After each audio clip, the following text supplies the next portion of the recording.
Bile vyote ni hapa Goma, kumbe tuko mwe mwingine ya Goma na watu walishakaisha. Maana fasi yote kuko makasho yabo, kazi yabo ni kuua tu watu. Na kumogoma ni kuua. Na hapa kustade banda banakatosha watu banda waua. Mimi walikuwa nifungia, walikuwa tu nitosha hapa kwa nyumba, bakatupandisha kule Kanyaruchinya kwa makontenele pale ku bariere kwa Andrea makao. Njoo kwenye wali tubebaka shie pale. Sasa banakuwa tutosha mkasho usiku shuba banafungia mu makontenele. Bana batosha nyewe basha pointe batabaua, bana batosha 0R. Bana bafunga makomande ale, bana babeba kuko kamulima mwa tu kule Kanyaruchinya huko kamulima mwa make bashachimba kwa bimashimu. Maana ni kuua tu watu kujuba moko na kufa na mafimbo, wengine wanakufa na masasi. Mkisha kufa na mafimbo na kametere mamaiti bancha mugari banabeba. Na nyie wenyewe wataua na kama watabaua na mafimbo, wanawakamata, wanawatia mugari, munaenda nafika kule wanabatosha kila mtu risasi, wanatupa mshimu wanafunika. Basi, donc hapa Goma watu walishaisha kuisha kwa siri na watu hawajui. Njoo tabaki kwa zunguruka sio nitafuta mtu yako kumbe alikufaka zamani. Njoo hivi vraiment. Basi hata na mimi kichwa wangu haiko bien. Je niko napata ile image tu gisi watu walikuwa nakufa gisi bwana. Ni Mungu. Maana siku mtu asikuite ku telefone mwenyewe ujue, usitembee ovyo jua shatia watu hapo banere wa mingi mtere. Banavala civile mchana, usiku banavala teni. Mchana banavala civile juba aende bako natafuta watu. Si nous voulons venir au front médiatique, aujourd'hui nous tous nous sommes mobilisés parce que vous savez qu'est-ce qui se passe avec le Rwanda. Vous avez eu récemment le rapport du groupe d'experts est sorti. La première réaction au Rwanda, la stratégie repose à 1. Nier, 2. Renier, 3. Renier, 4. Renier. Ensuite, après avoir nié les évidences, parce qu'ils ont été attrapés la main de l'État, qu'est-ce que nous faisons? Ils inoculent les poisons rwandais.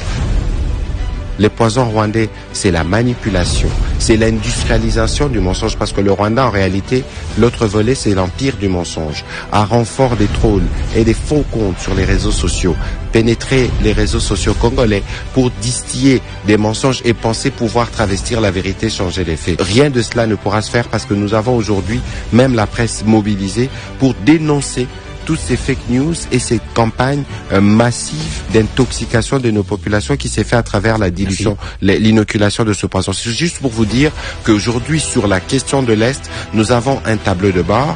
La solution militaire est à un point, diplomatique, etc. Et nous sommes sûrs que le moment venu, la combinaison de ces stratégies nous permettra de finir ces guerres une fois pour toutes. Je vous rappelle qu'elles durent depuis presque 30 ans. J'entends M. Corneille Nangaa et ses collaborateurs ainsi que ses complices dire que eux peuvent oser restaurer l'autorité de l'État sur l'étendue de notre territoire. Un mensonge parce que on se rend très vite compte que pour le peu de temps qu'ils ont occupé le territoire national, il s'est suivi des meurtres, des pleurs, des viols et la désolation complète sur le territoire national. Le monde doit savoir que le président Félix Tshisekedi n'a jamais trahi le Congo et ne le trahira jamais. Parce qu'il a gagné son pouvoir de manière légitime et légale par le vote du peuple. Et celui-ci a été renforcé lors de dernières élections avec force. Kinshasa, par la volonté du chef de l'État, a choisi la voie de la paix. Parce que ce n'est pas la force militaire qui a manqué pour reconquérir nos territoires. Mais il faut savoir une chose, c'est que le chef de l'État tient compte de tous les Congolais, même ceux qui aujourd'hui sont sous le joug de ceux qui les méprisent et les traumatisent. Son souci primordial, c'est de pouvoir préserver la vie.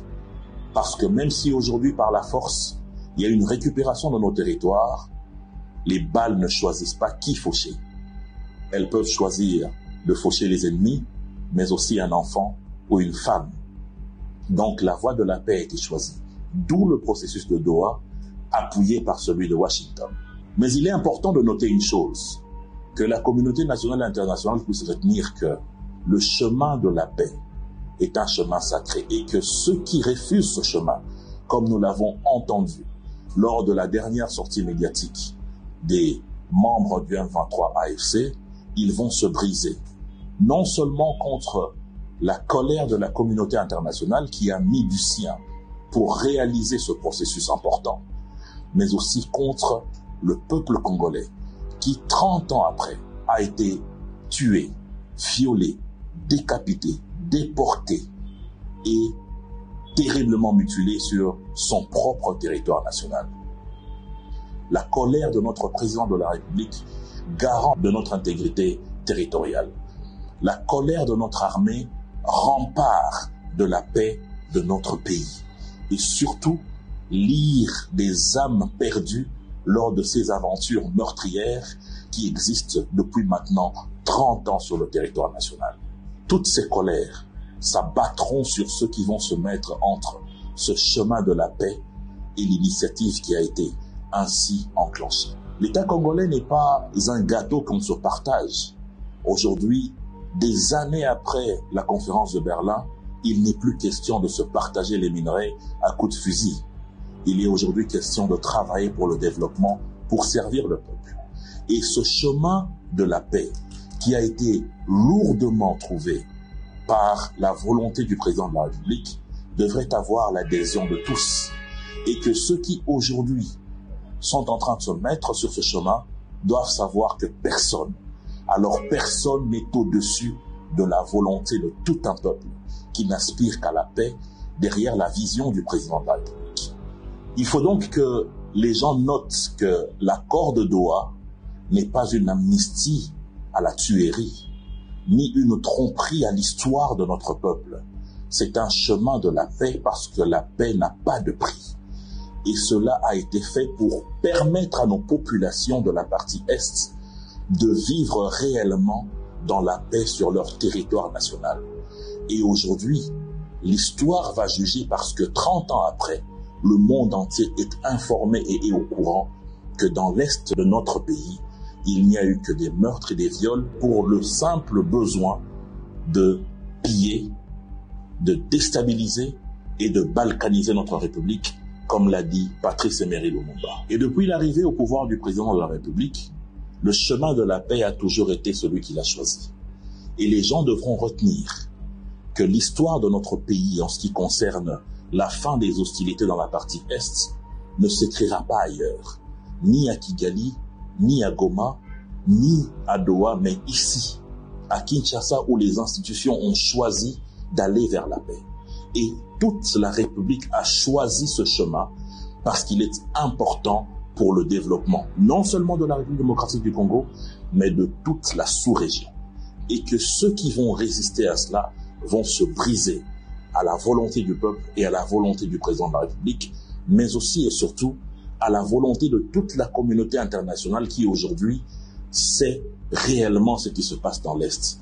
Il n'y a plus de mensonges qui puissent aujourd'hui permettre de camoufler ce qu'il y a eu comme massacre, déstabilisation, viol et décapitation de nos peuples dans la partie Est. Corneille Nangaa et ses collaborateurs du M23 AFC ne peuvent jamais comparer leur lutte armée et de mercenaires à la lutte démocratique qu'a portée le président de la République pendant plusieurs années dans la sueur, les pleurs et le sang pour que la démocratie s'installe dans notre pays aux côtés des personnes illustres comme Feu Etienne Tshisekedi, aux côtés d'un parti politique comme l'UDPS qui a enregistré des pertes en vies humaines, aux côtés des Congolaises et des Congolais qui sont tombés sur les rues de nos grandes villes pour lutter contre la dictature et faire venir la démocratie dans notre pays.